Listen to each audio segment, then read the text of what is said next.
ఇప్పుడైతే ఒకసారి చూద్దామండి, దగ్గరికి వచ్చేయండి. ఇదిగోండి, పిండి అయితే ఈ విధంగా చక్కగా నలుగుతుంది కదా. ఇటువంటి సమయంలో ఒకసారి మనం ఆఫ్ చేసుకుని ఒకసారి కలుపుదాము. ఎందుకంటే ఎక్కడైనా పప్పులుగా ఉంటాయి కదా, కాబట్టి ఒకసారి ఈ విధంగా ఇలా కలుపుకోవాలి. చాలా చోట్ల పప్పు అయితే పప్పులుగా ఉండిపోతుంది కదా, మనం వాటర్ పోయాం కాబట్టి ఇది ఈ విధంగా తిరిగేటప్పుడు ఇలా ఒకసారి కలుపుకున్నట్లయితే చక్కగా అంతా కూడా ఈవెన్ గా నలుగుతుంది. చూసారు కదా, మనం వాటర్ అయితే ఏమి వేయలేదండి, మనం పప్పు వాడేయకుండా వేసాం కాబట్టి ఈ విధంగా వచ్చింది.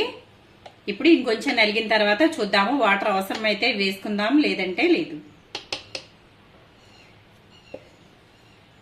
ఇలా తిప్పుకున్న తర్వాత ఇదంతా ఇలా లోపలికి అనేసుకుందాం.